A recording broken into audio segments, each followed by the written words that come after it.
Hello दोस्तों, मेरा नाम अनिल कुमार है और एक बार फिर से आपका स्वागत है अनिल फार्मिंग में एक और मज़ेदार टॉपिक को लेकर। वीडियो को शुरू करने से पहले हमारे सभी भाइयों को नमस्कार और हमारे सभी भाइयों से निवेदन है कि चैनल पर बने रहने के लिए चैनल को लाइक एंड सब्सक्राइब कर ले ऐसे और भी जानकारी पाने के लिए।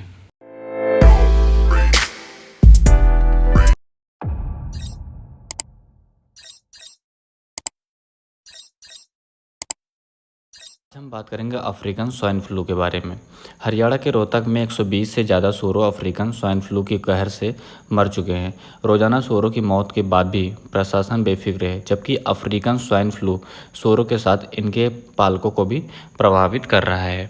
स्वाइन फ्लू, सुअर इन्फ्लुएंजा, जिसे स्वाइन फ्लू, सुअर फ्लू या सुकर फ्लू भी कहते हैं, एक संक्रामक है जो सुअर इन्फ्लुएंजा वायरस नाम के सूक्ष्म जीव को की अनेकों विशिष्ट प्रकार की प्रजातियों में से किसी एक प्रकार के धारक में होती है। 2009 में संचारक माध्यम के इसको स्वाइन फ्लू कहा जाता है, जो कि नई नस्ल H1N1 पैंडेमिक वायरस से होता है, वैसे ही जैसे पहले बर्ड फ्लू हुआ था, जिसे फ्लू ने हाल में ही एशिया HPI उच्च रोजाना एवं इन्फ्लुएंजा H5N1 नाम के वायरस से होता है, जो कि कई देशों में स्थानीय जंगली पक्षियों के कई प्रजातियों में पाया जाता है। एक सुअर इन्फ्लुएंजा वायरस HIV, जो सामान्यतः होस्ट वायरस है, जो कि किसी भी स्थानीय सूरों में पाया जाता है। वर्ष 2009 के अनुसार HIV भेद के इन्फ्लुएंजा C वायरस और उपभेद इन्फ्लुएंजा A वायरस, जो H1N1, H1N2, S3N1, S3N2, H2N3 के रूप में माना जाता है। ये होता है सुअर फ्लू दुनिया भर में सुअर आबादी में आम है। सुअर इन्फ्लुएंजा आमतौर पर सूरों से मनुष्य में नहीं फैलता है और अक्सर मानव इन्फ्लुएंजा का कारण नहीं होता है, तथा अक्सर इसके फलस्वरूप रक्त के केवल एंटीबॉडी ही पैदा होते हैं। पशु के मांस को यदि अच्छी तरह से पकाया गया हो तो उसके संक्रमण का कोई खतरा नहीं होता है। यदि संक्रमण के कई कारण इन्फ्लुएंजा होता है, उसे जोनेटिक सुअर फ्लू कहते हैं। जो लोग सुअर के साथ काम करते हैं और उनके साथ अधिक रहते हैं, उनको सुअर फ्लू होने का खतरा ज़्यादा होता है।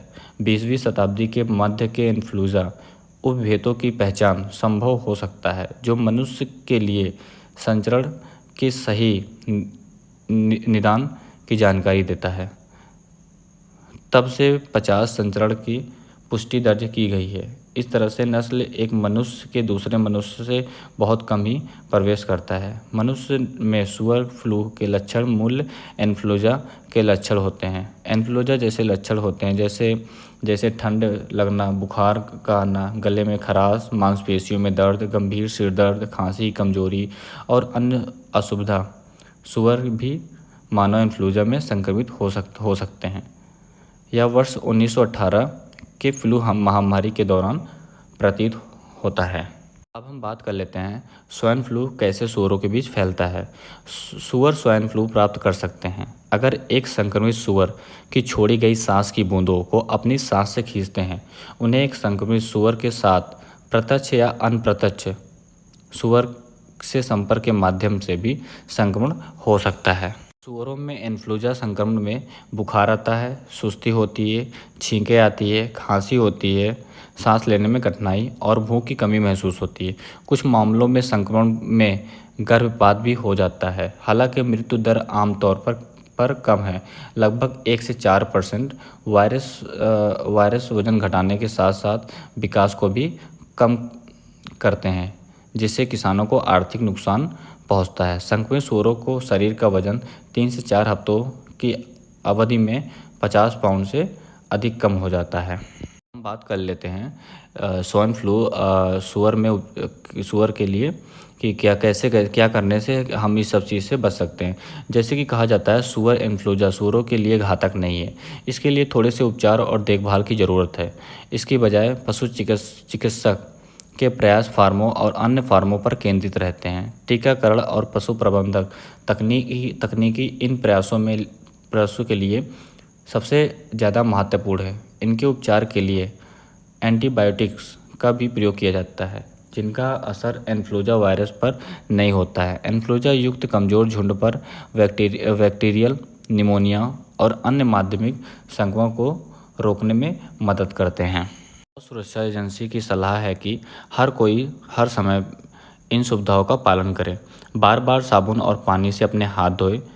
जब खांसी या छींक आए तो अपने मुंह और नाक को एक टिश्यू से ढक ले। यदि संभव हो, इस्तेमाल किए टिश्यू को तुरंत और सावधानी के साथ उसे डस्टबिन में डाल दें।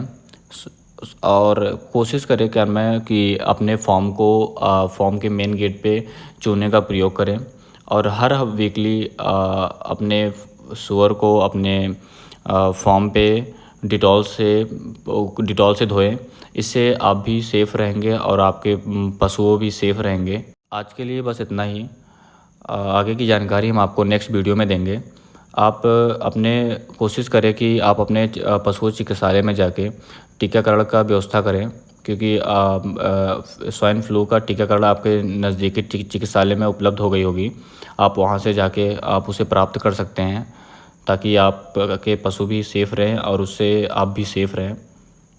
और हमारे सभी भाइयों से फिर से निवेदन है कि आप हमारे चैनल को लाइक एंड सब्सक्राइब कर लें।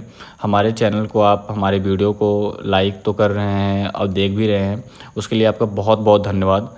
बट आप हमारे चैनल को सब्सक्राइब नहीं कर रहे हैं, इसके लिए आपसे निवेदन है कि आप हमारे चैनल को सब्सक्राइब करें और ऐसे ही और वीडियो जानकारी पाते रहें। धन्यवाद।